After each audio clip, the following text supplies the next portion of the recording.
Good evening, folks. How the heck you doing? I'm Manny Vitale, host of My Fight Our War, Manny Vitale's Wolfpack. And yes, you did see correctly.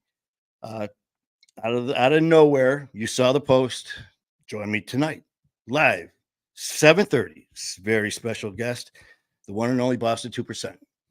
I tell you, me and Boston have been going back and forth, trying to hook up. And it was one of those things where something always came up. And we both are under the same mindset. Bullshit, man. Make it happen. If you want it, you can make it happen. So that's what we're going to do. But we are not going to be able to do his whole story because we already talked about that. We're going to do that. That's its own at least 2 hour show. We're both a little bit. Time's going to be an issue tonight, but Boston has got so much going on. That man, I tell you, I'm talking to him. I am a fan, and you're going to find out why. Those of you are already following him, but he's doing a lot of things in a major move, and I wanted you guys to hear about it. So let's get him on here. And there he is. 2%ers stand all the way up. Manny Vitale. This has been a long time coming, my brother. How are you? I am. I better now. I'm better now, man. I tell you what, Boston, you have a way. You just light up the room. You bring energy. You bring light. You bring that intensity in such a positive way. And I was like, no, man, we ain't putting this off. Even though we're not going to be able to do a full thing, you're coming on, brother.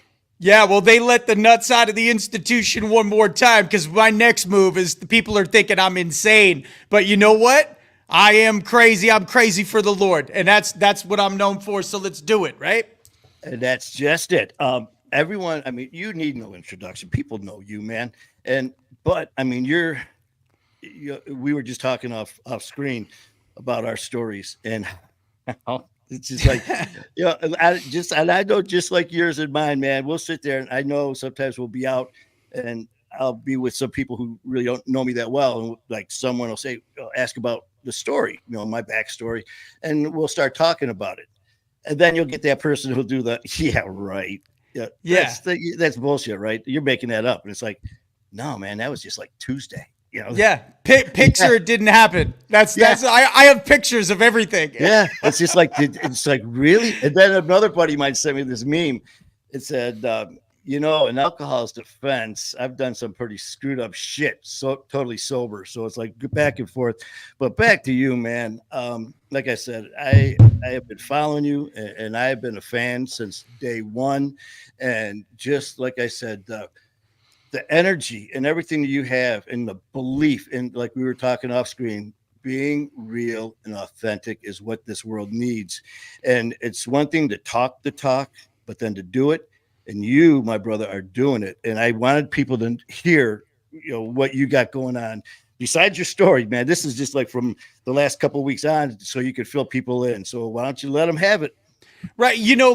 I'm Boston 2%. I'm author of the book Fire and Ice, the Meth Bible. I'm a Christian recovery content creator. I'm a recovery content creator. But really, I'm just a regular dude who had extraordinary miracles in my life, right? And it's like, we don't do this for the money, okay? I mean, I'm 7,000 in debt, credit card debt. Like when I was booking flights, I flew around the world telling this story last year. The last 2 years, I've been out here. I mean, we did our friend Ian Bick show, right? Shout out to Ian Bick. Like he messaged me through Instagram. I booked the flights 10 minutes later because when God opens a big door like that, you just go ahead and move in faith and you just say, God, you're going to take care of it. And I mean, I did 2 shows on the East Coast in that one day. I did that one and I did Dopey. And it's like, if you told me, I was talking to my friend Manny last night. Really good friend of mine. And she's a content creator. And I'm like, if you told us, like we were regular kids in middle school at one time, right? Mm-hmm. And if you told us that we would be like content creators, brushes with death a million times over, believers in God, all these amazing stories, you're going to be an author, I would have looked at you like you were insane. Yeah, it'd be like, you're the one that's drinking, you're the one that's on drugs. And we've said the same thing. It's like, that old saying, it sounds so cliche. Well, if you would have told me 5 years ago, Manny, 2%, you're going to be doing this in 5 years. And be like, yeah, bullshit. I And know. yet, all of a sudden, like you said, that window opens a little, that door flies open. Here we are. And it's just like, wow. You I know, mean, look, it's just, in that picture behind me, that mugshot, people always ask me, they're like, why do you have that? I usually have it over on the other wall right when I walk in the door. I look at it. In that picture, it was June 3rd, 2018. I was labeled mentally challenged by the state of Texas, unfit to stand trial for methamphetamine psychosis, right? They labeled me as crazy because they didn't really know yet. But, you know, after all the story unfolds, and I'm going to come back and tell that story, but after yeah. everything, I came to Washington. I had nothing. I just wrapped the book and I came to Washington. God gave me a check out of the blue for $5,300. And I bought a 2009 Ford Crown Victoria Police Interceptor model. And it had a bumper sticker on the back that said, not a cop. And I said, that's the one. And I drove 2,000 miles up here, you know, and God told me if I came to Washington State, he would change my life. And he wasn't lying, you know, like I got a corporate job. After all this madness, I came out with no criminal record of any kind. It was like the crime never happened. An aggravated armed robbery, Manny. You know? no, And I'm no convictions, no convictions. nothing. I have a corporate job. I passed a background check. So I wrote the book when I was homeless and clean. I got out on December 16th, 2019. January 1st, 2020, I start writing Fire and Ice, the Meth Bible, right? It's a 716-page epic about crystal meth and the devil and everything, right? And on July 1st, I finished the book and sent it to edit. And then I came here and I got a corporate job not too long after. And I mean, there was times where you're praying in the darkness. I was shucking marijuana in recovery for minimum wage. They're taking half the money for child support, all this stuff. And you just keep having faith, Manny, right? And if you keep having faith, God will keep testing you. But if you keep persevering, you push through every challenge, through every fight, God's going to eventually open the door. And he gave me a career where I won 5 corporate awards in 3 years. I was nominated top 3 finalist leasing consultant of the year for the state at the state level. I leased like $9 million worth of apartments. The book came out in 2022 on Halloween Day, and it's being read in 9 countries by thousands of people. I mean, is God not real or what? And as I said, been a fan since day one, and it just continues to grow, man. And it's just, I love you, man. it's Your just, show's awesome. oh, well, it's funny. I mean, we go back and forth, and you know, we've our family, and we've got this elite family that we are all part of here. Yeah. And you know, it's a small group, man. When we start talking about people, and it's like you notice the same names start popping up when you start going into different categories about, you know, some people they're, you know, kind of laid back and, you know, with their shows, some are a little bit of this and that. And, you know, I always go live, and things sometimes just get a little, I don't know what's going to happen because I never use a script. You never use a script. You know, we talk from the heart, and we talk from the soul. We talk from our minds, and we just let it rip, man. And Right. that's, you know, for me, I can't do it any other way. And, you know, it's just something, man. And then, like I said, hearing our stories, like we were talking about earlier, our stories are all different.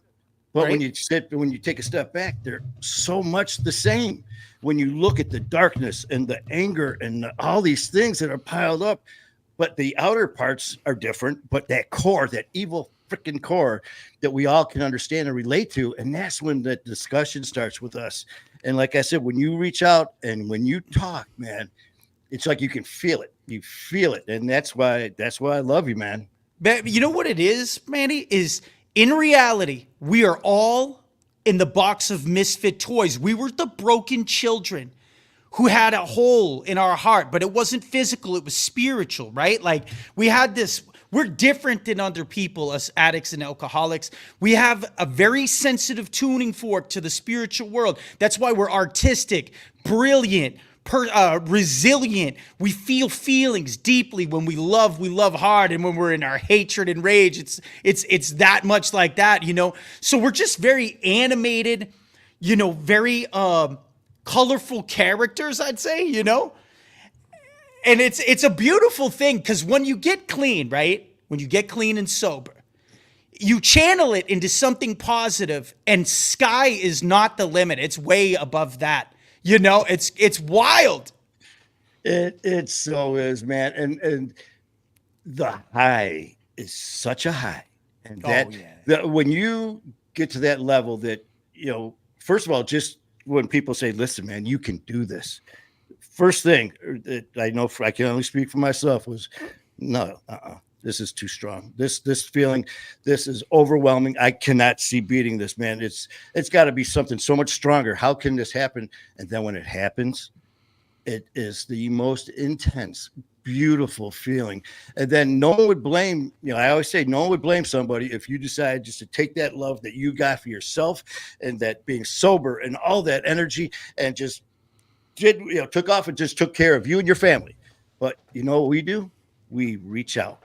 And we reach out to you. We reach out to Ian Bick. Ian Bick reaches out to all of us, and Sober's Cool, and all these other people. Because like I had people say, addicts and alcoholics and all this stuff, you're just selfish and you're this and you're weak. You know what? During addiction, yeah, I'll give you that. But when the recovery, selfish, nothing like it, man. Because the first No thing is way. we do is we give and we pull people up. And and that's just the best part of it, is when that's sharing. I don't think people realize what it takes to bare your soul and your darkest secrets out here like this. When that book came out, when Fire and Ice, the Meth Bible came out, I had a corporate job. It is one of the most raw accounts of the methamphetamine game that you'll ever read. And I was terrified I was going to lose my job. But you know what? People all around the world, and it's a book about like using needles in Jesus Christ. It's not typical. And people say the cover's blasphemous and this, that. I'm going to tell you this, like, it was a risk to bare my soul like that, right? And what it did was it showed addicts that they are not too dirty for the Lord, for God to save them. Because if God can do it for Boston, then he'll do it for anybody out there. And that's the thing, is it's like our stories, and the Bible even says this, Revelations 12:11, and I don't like to Bible thump on your show or nothing, but it's true. It says we will overcome him, which means the enemy, by the blood of the Lamb and the power of our testimony. There is power in our stories, Manny. And the power, it just touches people in ways that the only way we know is when we get the comments. And it's something that we may not think is strong and powerful. Right? Oh, yeah, it is. And the thing is, like, you were touching on stuff about us. It's just like we were talking about. Can you imagine us doing this stuff in the past, and now we're doing this now, doing social media, doing all this, all digital creator, and all this, that, and everything else. And people look at us as addicts. It's like before we had that term and that title, we were people. I was Manny Vitale before, dealing with alcohol and drugs, and I'm Manny Vitale during, and I'm Manny Vitale afterwards, just like you and everyone else. So, we're people first who made wrong decisions, bad decisions, who are back on track and just focused like can be. And it is such a beautiful feeling. I was a victim of childhood trauma. I never had a shot. And I remember when I took my first drink under the canopy of trees in August, going into 9th grade from 8th grade. I remember when I took the first sip, Manny, I had a chemical reaction when it hit my gut. It was vodka and orange juice. I remember when it hit my gut, I thought in my head, like an out loud voice, I remember saying, that's what I'm effing talking about. That's the way I want to feel for the rest of my life. Because it opened that pressure valve, man. All the angst and the self-doubt, and all of a sudden you're funny. I was like Rodney Dangerfield all of a sudden. You know what I mean? Man, like how old were you, Boston, when you did that first time? That was So my first introduction to substances, the first chapter, the first words of the book, that's based on my life. It was under a snow-covered bridge in Reading, Massachusetts, with a stolen half a joint, and I was like 13 years old. Okay, And so you know what? We got people sometimes, they're coming in, they're like, well, 8, 9, 10, Yeah. and stuff. But so there, and then you said that shot was It was ninth like grade, did you say? it was like 14 years old, and then. But I mean, if you haven't noticed, I'm an extreme person. Okay, so Just a little. an everyday vodka drinker at 14. Like, and I'm talking every day. I would drink like a quarter gallon of vodka. So a big handle would last me 2 days in high school every day. 7 Going days a week. from that first shot. It was like First that first drink shot, bam. within a week, I was doing that. Yeah. Wow. Yeah. And I never stopped for 25 years. My God, brother. I tell you I what, turned 21 on a Friday night, Manny. I was in my first of 9 treatment centers on Monday morning, and that's a true story. 9 treatment centers by 21. I turned 21 on a Friday night, and I was in the first one on Monday Oh, morning. the first of Yeah. And then I went to 9 total. None of them worked for me. I mean, I went to McLean Hospital where James Taylor wrote Fire and Rain, and that didn't even work. You're like, you know what? Let's just see how good you took these guys. You ain't seen nothing until you see Boston. Yeah, I mean, it was like I was man. just the beast that couldn't be caged, man. And it's like my poor parents. I think about my parents, what I put them through. Yesterday, or the 31st, was my mom's birthday. We had Happy birthday. I know she's passed, but you know I'm what? sorry, brother. It's okay. Like, we had a turbulent relationship. Like, it was so bad, and I drank over that woman for 25 years. She's my old Irish ma, right? Oh. And then God, he makes it so when I'm in facing 15 years in trial, when I'm in the institution, she was literally the only person who came to my rescue, and it healed our relationship. We were best friends by the time I got out, and then she passed away 6 months after. Man, like they say, there's nothing like a mother's love, and you hit it, man. Because, Saved my life.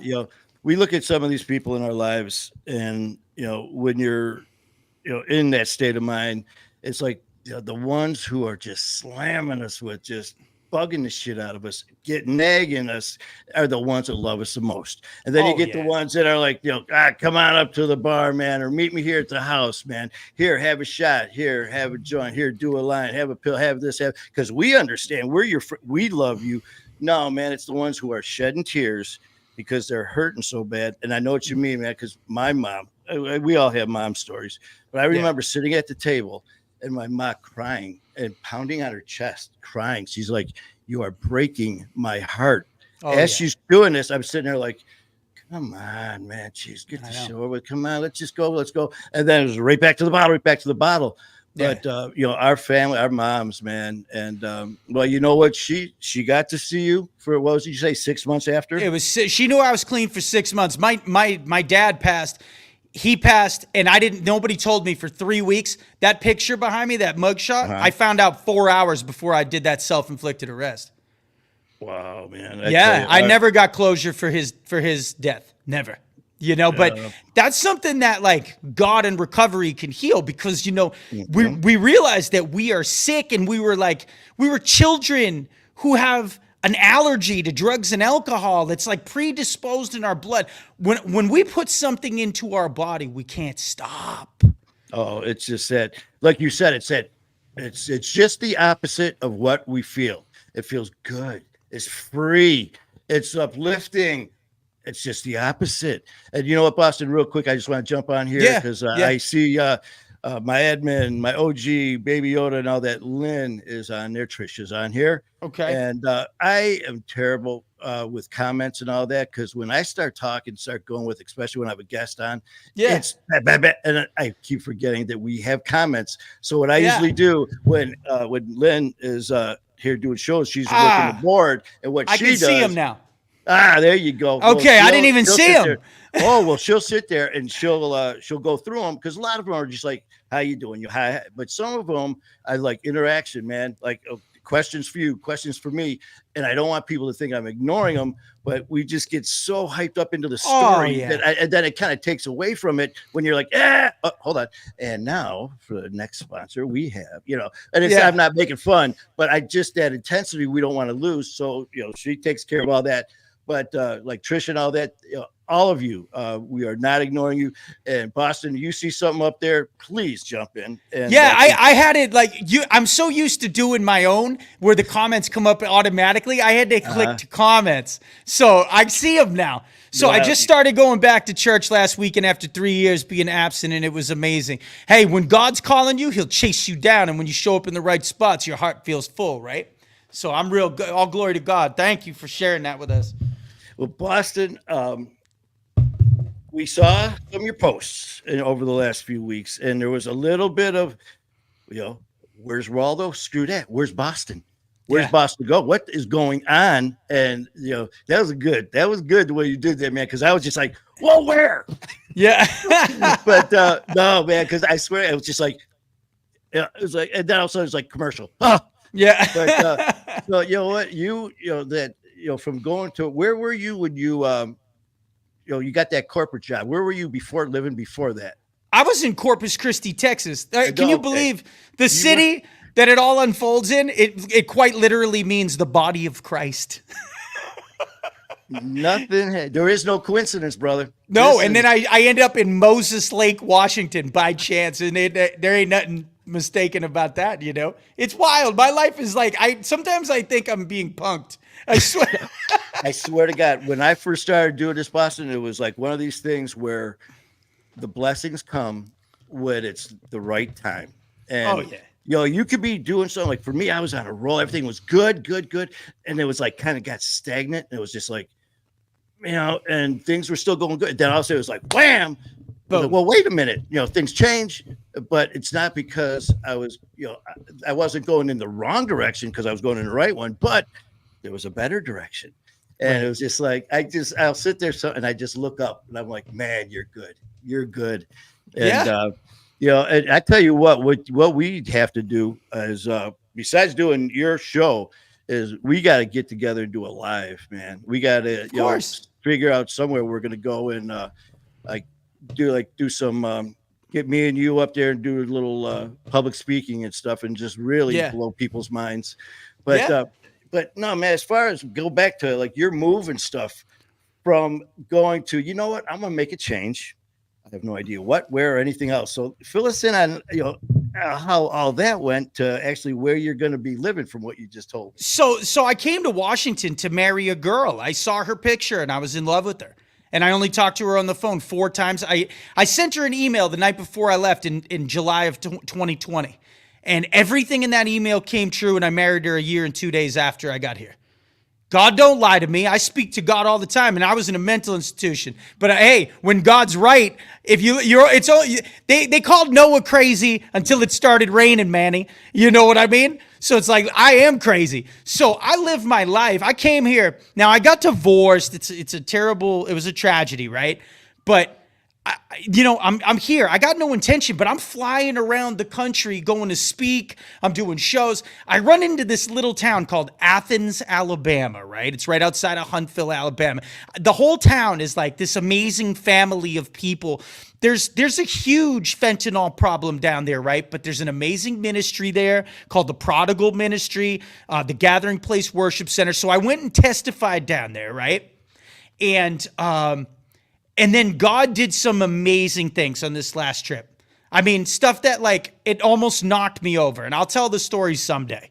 But anyway, I decide, okay, and this is like, it's like 3 weeks ago or something like that.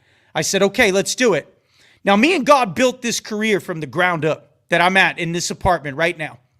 And I'm here by myself. I made more money than I ever did in my entire life last year from my revenue streams.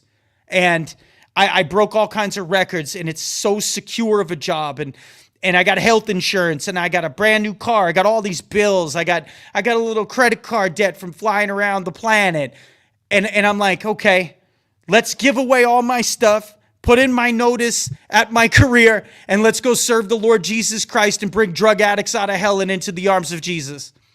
So in about 3 weeks, I mean, I'm sitting in a shell of an apartment right now. Don't let the pictures on the mantle fool you. The apartment's empty, okay? I gave away literally everything I own, down to the plates. I have 1 plate, 1 coffee mug, 1 fork, 1 spoon, 1 bowl. I gave everything else away. And I'm going to go on a cross-country trip. I'm bringing my ma's ashes. I'm bringing my computer stuff and my light setup.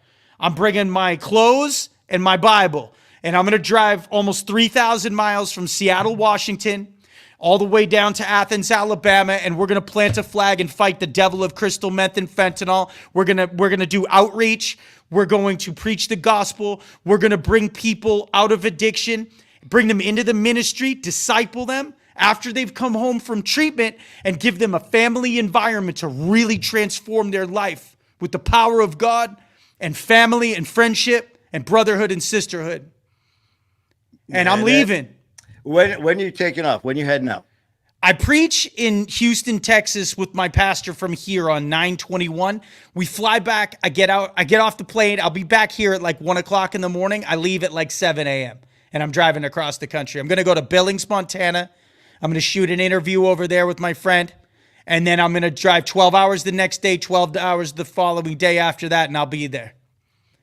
And when this journey all started, I mean, obviously you got that tap on the shoulder, man. You got smacked in the face, say you're doing it. But at that time, you still didn't know where you were going to stay, where you're going to sleep, or where you're going to live, right? At that time. So no, I didn't know any of the details. I didn't know any of the details. Recently. Yep. And then you find out what? Then I got a place to stay, with the organization, a job lined up. And where you're staying. Yeah, I'll be staying at the church, at the church. And I'm going to be, I mean, I make decisions, Manny, and this might be extreme or crazy, but it works out for me. And I think it would work out for anybody if they just did it. I make decisions on, is this going to be a great story that glorifies God? Because when you come so close to death, and when you come so close to doing 15 years in prison and God swoops in and saves you, you almost, you have no choice but to think God's hands on your life. And when he tells you to do something, you can't lose. Oh, you have to believe, you have to have the faith. Just like with my story, it was January 27th is my sober date, and January 27th, 2020, man, is when I was woken up by the doctor in the hospital. Is when he said, you know what, I was there because I was yellow as can be, and my pancreas, kidneys, liver all shut down, and he said, man, nothing we can do. You've got less than 6 weeks to live. Mm-hmm. Make your calls to family and friends. And then from there, the next day, 7 days go on, they're taking blood and they're looking at me every day, more blood, and every day, more doctors. And they're looking at me like I'm in the zoo, like an exhibit, kind of like, what's going on? And then they tell me, man, you know what? We don't know. When we said 6 weeks, we didn't think you'd make it 48 hours. We wanted to give you the will to say goodbye to your family and friends that weren't here yet. We don't know. Your organs were completely shut down, done, over. Yeah. And now within 7 days, they are all pancreas, kidneys, liver, all functioning, all within normal limits. And it's just like, it was a miracle healing. And if you look up, and then the doctor said, all of us are here because we can't explain. We don't know why. And my ma, she says, it's when I told her, I go, Ma, I had to make that call. Wow, what's going on? I'm not going to tell you over the phone. So my family got there, and when I told them, talk about a weird conversation. Hey, how you feeling? Well, not bad. I'm going to die in 6 weeks. And it was just one of those things. And as soon as I said it, my mom and they were like, no, you know what? It's not up to them. It's up to God. Right. It's God's will, not theirs. I mean, there was not a tear. There was no, when I told her, I was, you expect this. That's a woman of faith. She just stared at me. Mm-hmm. No. That's all. No. And I remember thinking she didn't hear me. But you talk about faith. This happens today. All day, I'll get up in the morning. My mom starts setting me. She calls it her couch prayers. She gets up in the morning, says her prayers, and she sends them to me. And then all throughout the day, she'll send these prayers to me. Very faithful woman. And it's just amazing. And God saved her baby. She's grateful every day. The year before that, we lost my father. So it was like that 1-2 punch, man. But that belief in the faith and the strength is such an unbelievable feeling, man. Yeah, it's a knowing. And 2010, I was a businessman and I was married to my first wife. I got on antidepressants. I was drinking vodka on them. 2 weeks in, it kicks in your blood. I took all the antidepressants and I took 91 milligrams Xanax, and I was in a coma for 5 days, suicide attempt. And they told my first wife, they're like, look, his liver's completely shut down. His kidneys are completely shut down. Next is going to be the brain or the heart. So, go ahead and start making the final arrangements, right? So she's like getting ready, and the doctors come in and they go, hey, we got this experimental liver drug. This is in a hole in the wall hospital in Corpus Christi, Texas. Okay. And they're like, it's not even approved by the FDA yet, but if you sign these papers, we'll give it to him and see what happens. She's like, whatever. So I can't sue him if I croak, right? So they give it to me, and like a little while goes by, and my liver kicks on, then the kidneys kick on. I'm out the next day after 5 days being asleep, right? Like, boink, and I'm out. So I just remember the last thing, them putting the catheter in. That was fun. But it was like, yeah, I know. And it was like, and this is the places addiction takes people. So I tell the truth. So it's like, hey, kids, don't do drugs. Okay? Yeah, because if you're going to get a catheter. They're going to shove a hose in your penis. Yes, sir. So I'm there, and then a week later, okay, a week later, not a week later, a few days later, it's a Sunday. I'm a Catholic at the time, Manny, right? So I'm at Most Precious Blood Church in Corpus Christi. They have this huge Jesus that's covered in blood. I mean, the biggest Jesus you've ever seen on a cross. I'm there an hour before service. This is a true story. And I'm there and I'm praying. I don't even believe in God yet, but I know that somebody saved me from this thing, right? From this death. So I'm praying. I'm like, God, I don't even know if you're real. This little African-American missionary priest, he was like black as my shirt, like Wesley Snipes, okay? Like that dark of an African-American man, okay? He turned like sheet white, like your shirt. And I'm looking at him and I'm like, and he goes, my son, how are you even here? And I go, I've never seen you before in my life. Like, I looked at him like he was nuts. Yeah. And the dude tells me, he goes, I gave you the last rites. He was the priest that they called up, and they told him that I was gone when he left the room. He literally thought I was a ghost. I got emails from my first wife that confirmed this story. Like I said, hey, you remember the time with the Xanax? And she's like, oh yeah. She's like, when the doctors tell you that all we can do is pray, you better start worrying. And that's just it too, man. When you hear some of these different stories and stuff like that, it's just like, it's not like, well, there's a chance well, no, man. When you get to the place where we were, when your organs say no, done, over, my admin Lynn is a nurse, RN, OR nurse for forever.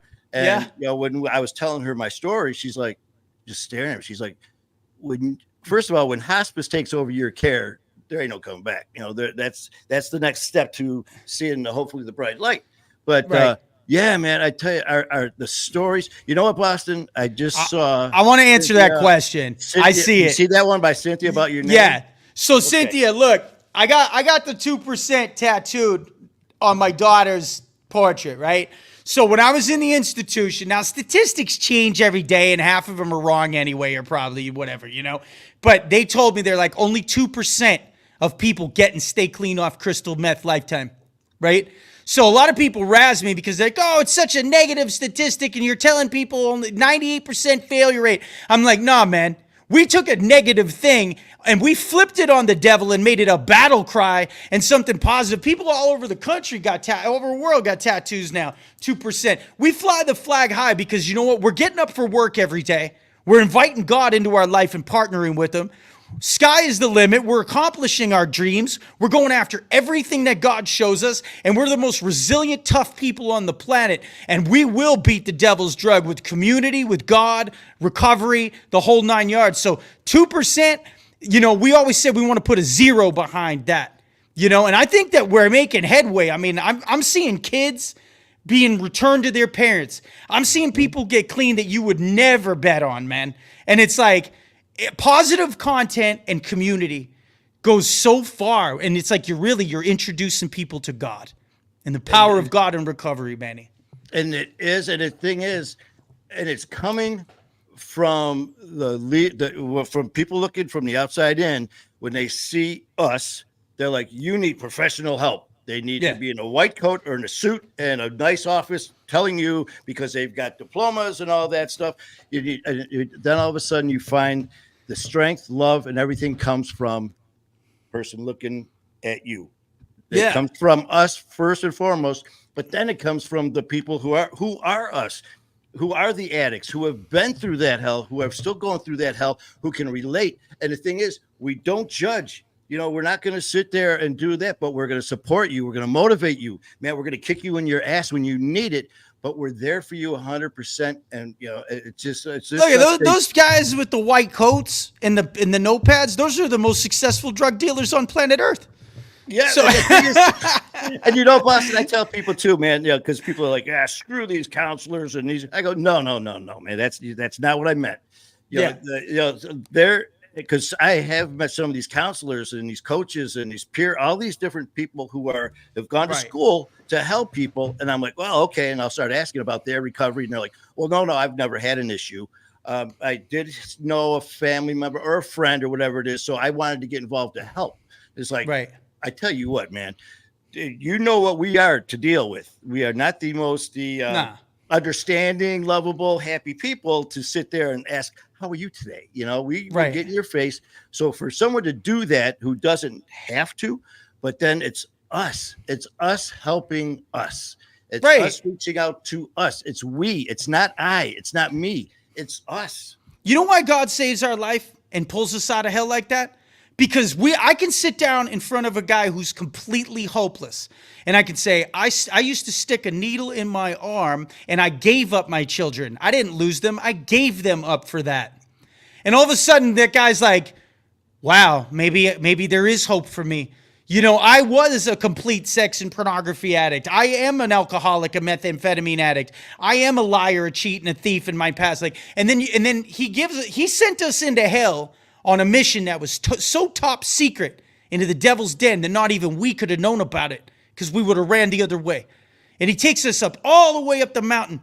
We roll downhill in flames and tumbleweeds and nails and barbed wire. And then he picks us up and he dusts us off. And then he takes us gently by the hand into the vineyard and he teaches us.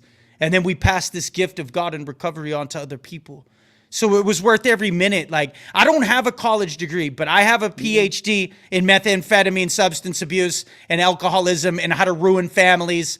And I know what not to do, and I can lead you out of hell. And that's just it, man. It's like I said when I started this. I don't have this. I don't have that. But what I do have, I'm one of you. I am one of you, man. And that's just it. And like I said, we were people first. And we are good. That's just it. And what we're dealing with, you are talking about some of the baddest ass warrior champions. When you look in that mirror, and people will sit there, they'll want to say stuff about us for whatever reason. Hey, some bridges can't be repaired. I get it, but I'll tell some people, say, listen, man, you sit there. People who are blessed that never had issues with drugs, alcohol, PTSD, whatever it is, they've never had these issues. Just but they deal with personal life, work issues, finances, the same thing that we all deal with. But then on top of that, pile on addiction, pile on the stuff that we're dealing with, and we still deal with it every day, and we still help other people. And you're going to tell us that we're weak? Oh, shit, man. We are the definition of strength, champion, and warriors, man. And you're perfect notice of that. Look, man, this is a perfect example of this. Mike Tyson was one of my heroes. He knows Ian. And Mike Tyson was one of my heroes. He was the baddest man on the planet, and cocaine whooped him. Yeah.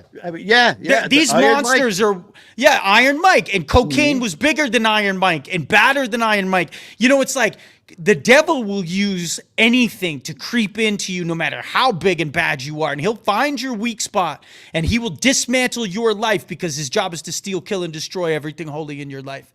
And it doesn't matter how big you are or how bad you are. And it doesn't matter if you're the sweet grandma down the street either. He wants to kill you by telling you that drinking a glass of wine every night's okay until you're having 3 bottles. Oh, yeah. Here, have this. It'll help you sleep and all this stuff. And that's just it, too, man. When you get the people that sit there, and I'll try to talk to them and about, what do you think with addiction and alcoholics? They're like, well, you can tell. I'm like, oh, really? Okay, well, when I say alcoholic, tell me, what am I looking for? Well, the guy walking around the streets with the paper bag and drinking full of puke and piss and this and that. Oh, okay. Well, what about the drug addict?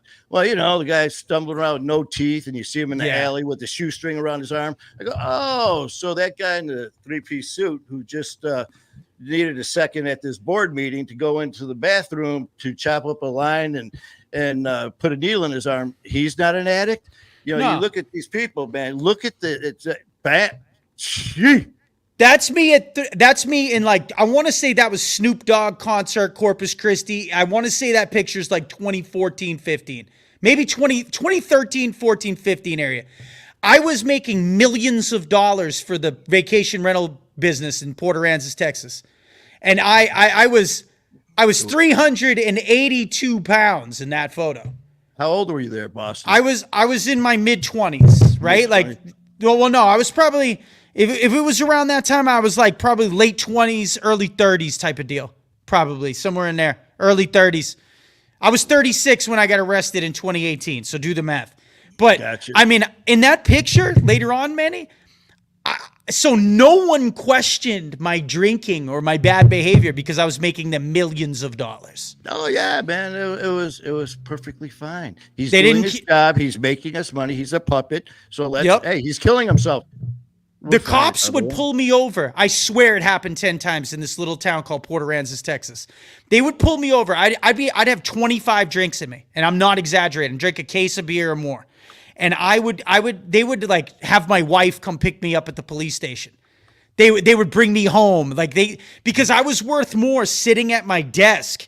Because every time I leased a house over there for vacation rentals, a 13% tax went to the city. So I wasn't worth no money to them sitting in jail. Good God, man. Yeah, they knew who I worked for. Yep. Yeah. So yeah, let's see who's taking care of who, man.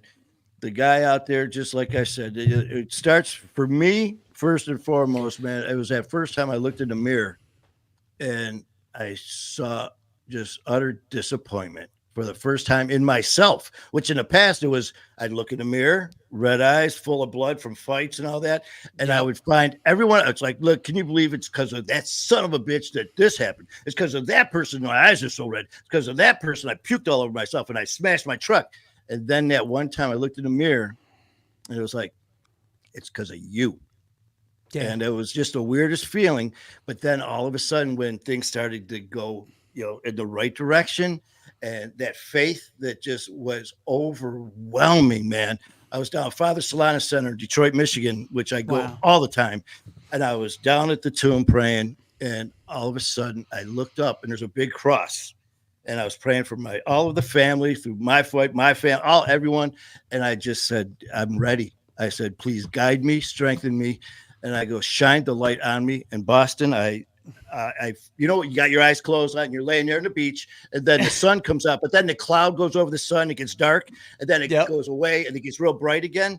All of a sudden, I had my eyes closed and it was so bright. And I opened my eyes and there was that cross sitting there right there.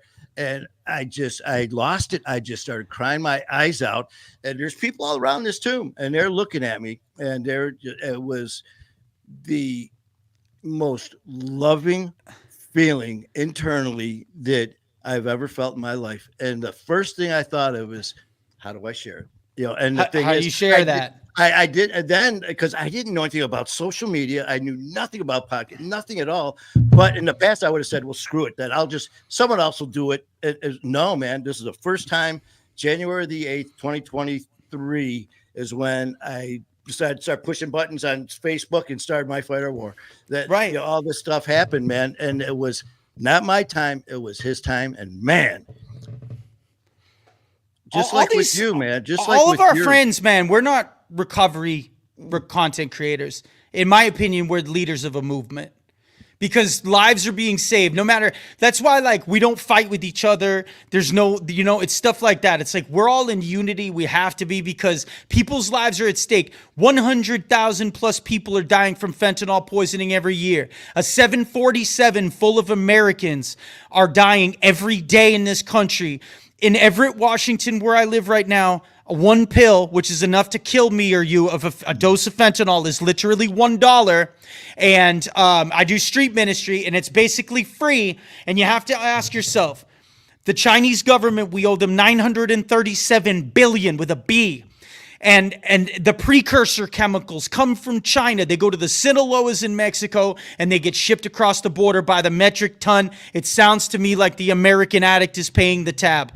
And my life's mission, I am on a mission from God to raise awareness that the most evil men on planet Earth, it's not your street level dealer. We're talking about evil men in boardrooms are deciding the fate of millions of drug addicts all over the planet. And we have to stop consuming, because now every drug is laced. You have to ask yourself, why are you buying cocaine that has fentanyl, which is the exact opposite in it? It's the only thing on the menu. So we have to take a stand, and we have to start educating children in schools first for prevention, right? Mm-hmm.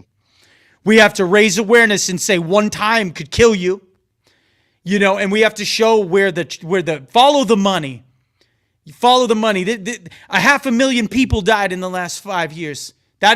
We should be sinking cargo ships and bombing factories, and we're not. You have to ask yourself, there's bloodshed. You nailed it too, man. When you get pissed off and they're hurt and they're angry when they lose a family member or a loved one or friend for an overdose and all that, and they're like, well, he got some bad drugs.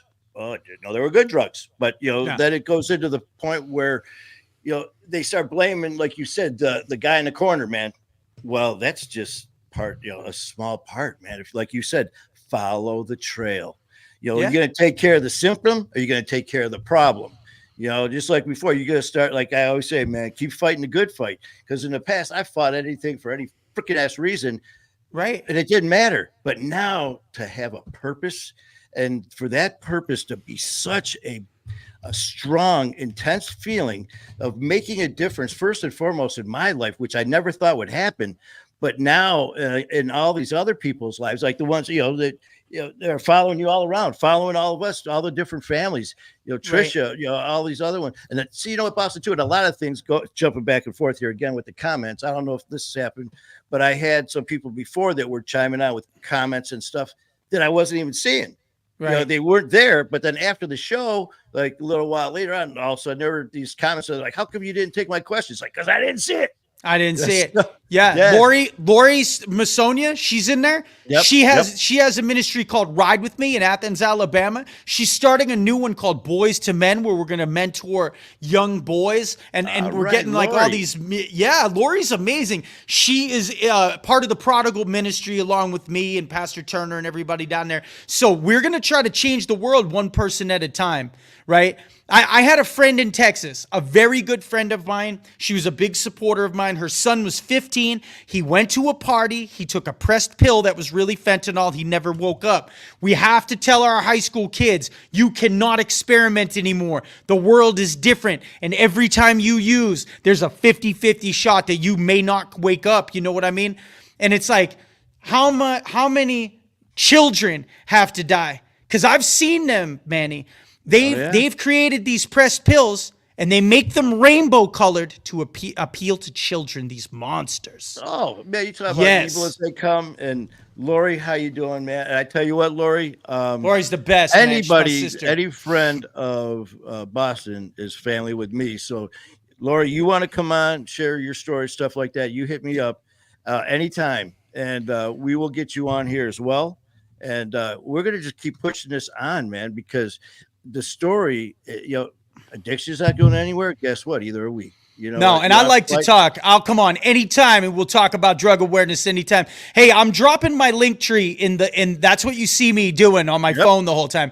I'm dropping that because I'm traveling 3,000 miles.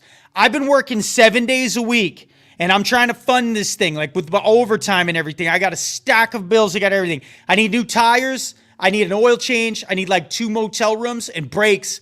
So if anybody wants to sew into the ministry, you can click that. There's multiple ways to give, like Cash App, PayPal, Venmo. Even $5 goes a long way. If you got a heart for that, it would mean the world to me. $5 will get me like what? Like probably 5 miles or something now, but if well, that's awesome. Where else can they get you, man? I mean, besides your page, what else?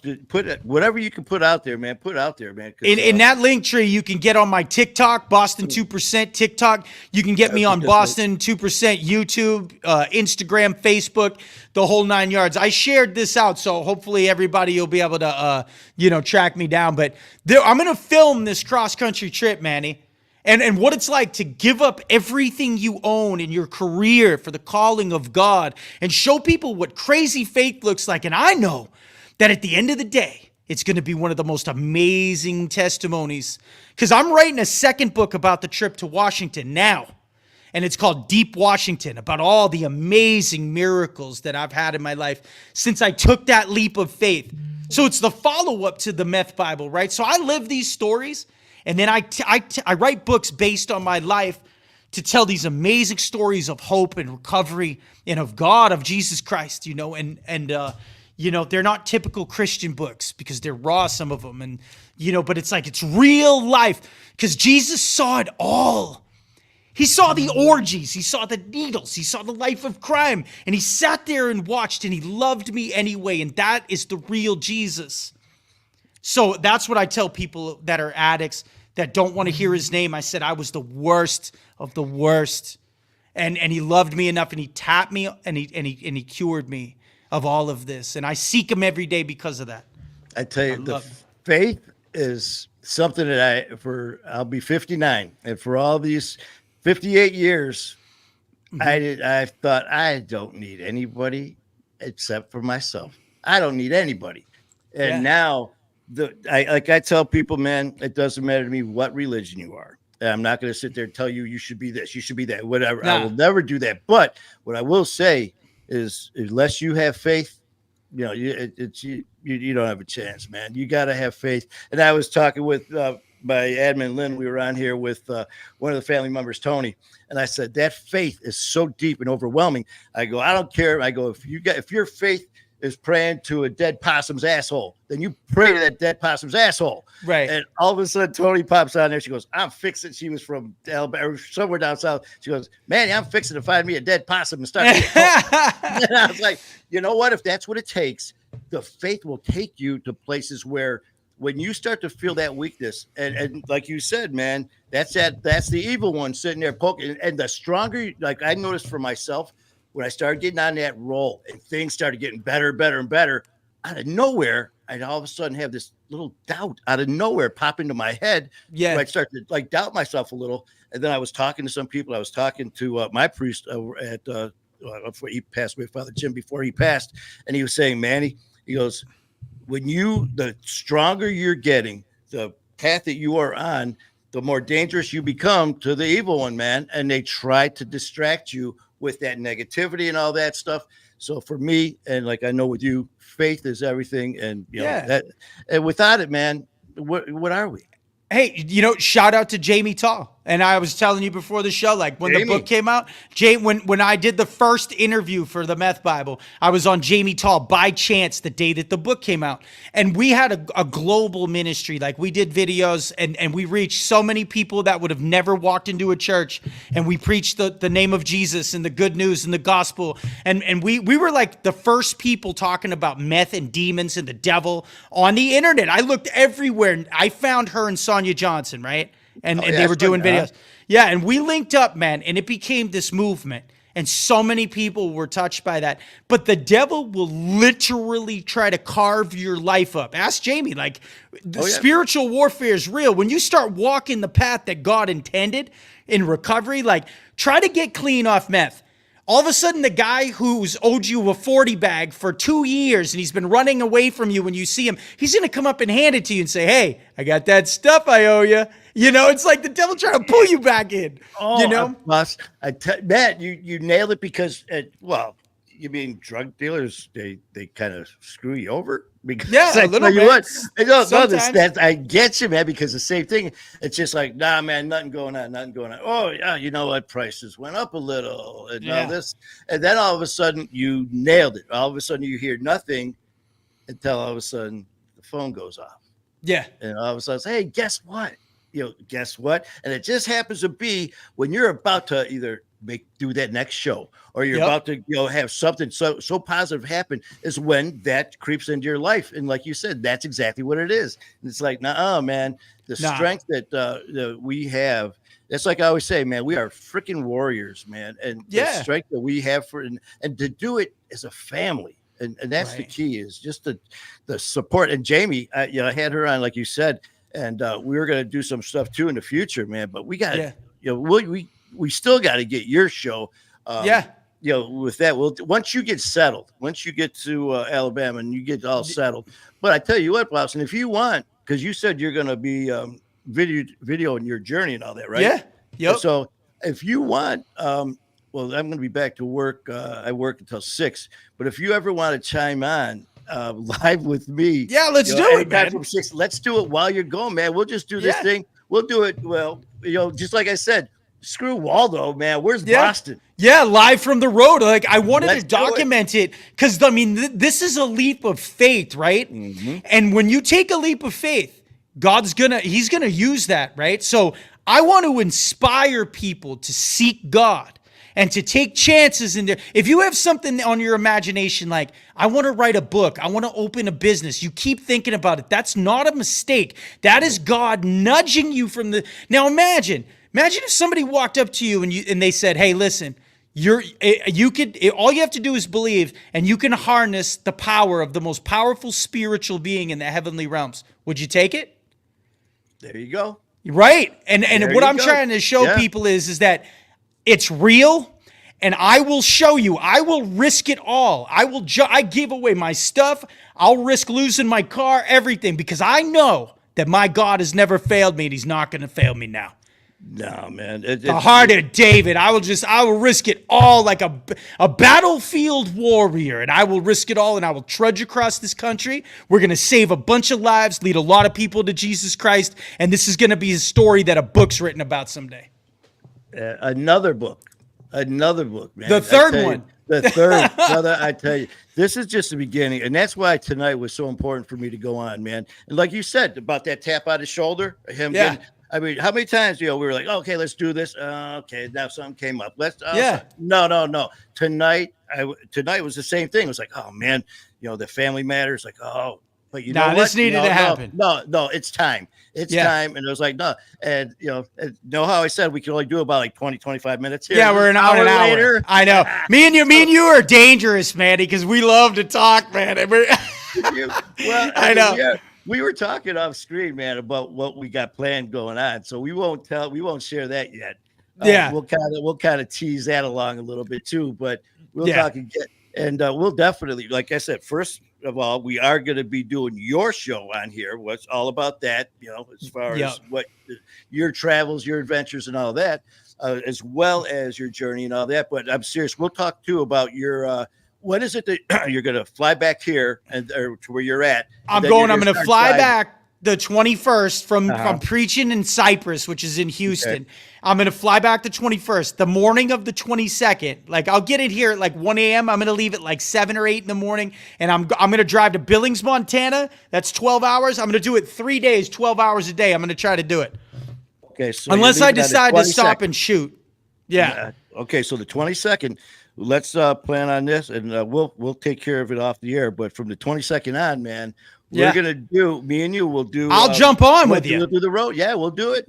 Yeah. And then once you get settled, we'll do your story, and we'll talk afterwards too about having something going on with Jamie, and we'll get this thing really just off the hooks. And just me and Jamie will come on together. You know what I mean? Yeah, it'll be an awesome show. Like we will do it, man. We work together. It's like that's we call it chocolate and peanut butter, man. It's a good show. There you go. Well, and that's the thing too, man. It's like, you know what, you expect the unexpected. If just like with you, it's same thing with me. You know what, you may not like what I have to say. I'm not going to sugarcoat anything to try to say the quote unquote right thing. No, I'm going to say the real thing, just like you. Yeah. So, Boston, I know you got a ton of things going. I love you, man. Hey, this was one of the funnest ones ever. I loved it. So, Beck, and this is just the beginning. Yeah, and everybody come down because Lori throws the addiction eviction rally, and it's we'll put the date out, but a lot of big Christian stars will be there, like rappers and everything. I'll be there. Everybody's gonna be there, so we'll link up and we'll promote it together. All right? Without a doubt. And Lori, if you are still watching, please, Lori, get a hold of me, message me, and then we'll connect and we will get this going. And Lori, we will be talking too. So. Boston, my brother, I love you. Safe travels. Be careful. I love it. And I'll be talking to you soon, brother. Yeah, 2%ers stand up. We'll see you later. I love you, man. Yeah, you too. Bye, man. Well, there you had it. you know, and now you know why. That I just had to have him on, and we went back and forth.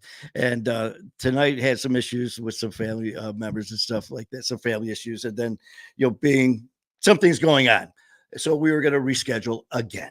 And it was like, no, no, something inside said you got this has got to happen. So we talked earlier, and with his move and all that, I'm like, people are following you, Boston. No one needs to introduce you. People know who you are. But I want to be part of this because I've been a fan since the first time I saw him. And all of a sudden we just clicked. And it's just we did talk off screen, and we do have some things that we are going to be doing, and it's going to be a lot of fun.